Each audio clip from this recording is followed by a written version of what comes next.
पुष्पांजलि मेंसवेयर का एक और प्रतिष्ठान दूल्हा हाउस कंप्लीट और परफेक्ट वेडिंग कलेक्शन की हो गई है ग्रैंड ओपनिंग। शादी ब्याह की खरीदी के लिए चले आइए अब हमारे नए प्रतिष्ठान में, जहां आपको मिलेगा कोट सूट, ब्लेजर, शेरवानी के साथ ब्लैकबेरी कंपनी के किफ़ायती जैकेट और सूट ब्लेजर, मान्यवर कंपनी के branded kurta pajama, jacket, safa mojari, dupatta, party wear, Indo western का एक से बढ़कर एक कलेक्शन। हमारा पता है दादाबाड़ी स्कूल के पीछे इतवारी बाजार के पास बालाघाट। संपर्क करें 9425138551।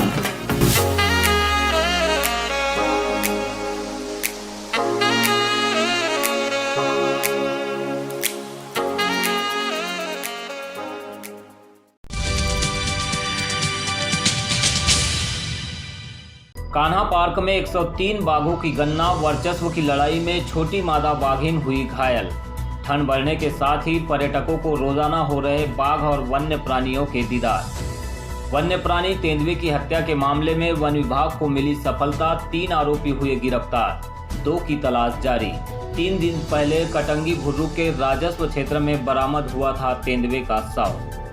और मशरूम की खेती से आत्मनिर्भर बनेंगे आदिवासी युवा। वन विभाग द्वारा आत्मनिर्भर बनाने के लिए सुदूर ग्रामीण क्षेत्रों में किया जा रहा प्रयास। देखिए कान्हा बफर जोन के उप संचालक NS यादव से बालाघाट न्यूज की सीधी चर्चा।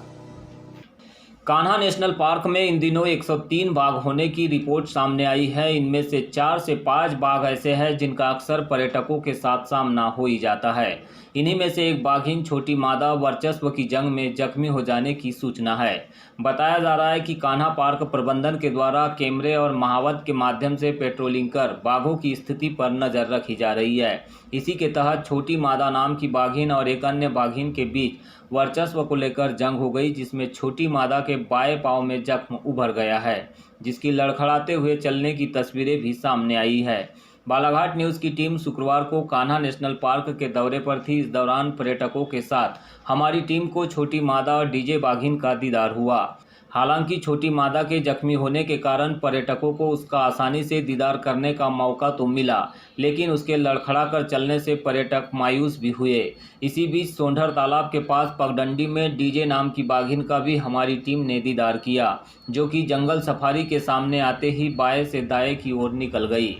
इसी तरह अन्य पर्यटकों को शर्मिली नाम के बाघिन का दीदार भी होने की जानकारी सामने आई है। आपको बता दें कि कान्हा पार्क इन दिनों पर्यटकों से गुलजार है, जहां बड़ी संख्या में दूर दूर से पर्यटक वन्य प्राणियों का दीदार करने के लिए पहुंच रहे हैं।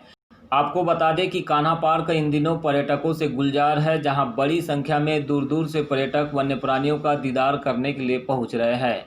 खास बात यह है कि कान्हा पार्क के भीतर न्यूनतम तापमान 2 से 3 डिग्री सेल्सियस होने के कारण अक्सर धूप निकलते ही वन्य प्राणी सड़कों पर आ रहे हैं, जिससे उनका दीदार करना पर्यटकों के लिए आसान हो गया है। यहाँ पर प्रवेश करते ही चारों ओर बर्फ की चादर भी ढकी हुई दिखाई देती है।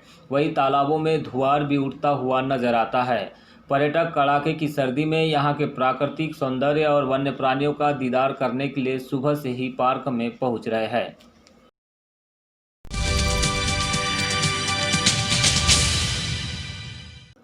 उत्तर वन परिक्षेत्र सामान्य उकवा के अंतर्गत राजस्व भूमि में बरामद वन्य प्राणी तेंदुए की हत्या के मामले में वन विभाग ने 3 आरोपियों को गिरफ्तार किया है। वहीं 2 आरोपी फरार हैं, जिनकी वन विभाग के द्वारा तलाश की जा रही है। गौरतलब है कि 20 जनवरी को ग्राम भुर्रुक छिंदी टोला में राजस्व भूमि पर एक वन्य प्राणी तेंदुए का शव दिखाई दिया था। प्रथम दृष्टया तेंदुए के मृत शरीर के कुछ अवशेष नदारद थे, जिसके आधार पर वन अमले ने अज्ञात आरोपियों के विरुद्ध वन्य प्राणी अधिनियम के तहत अपराध दर्ज कर जांच शुरू की थी।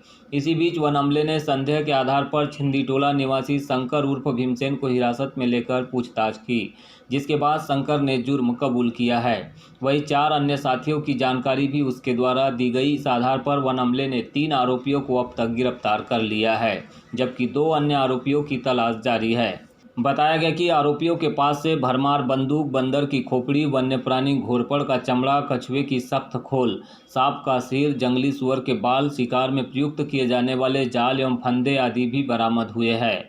गिरफ्तार किए गए 2 अन्य आरोपियों में हंसराम गोंड मेहताब उर्फ मुन्ना गोंड भी शामिल है।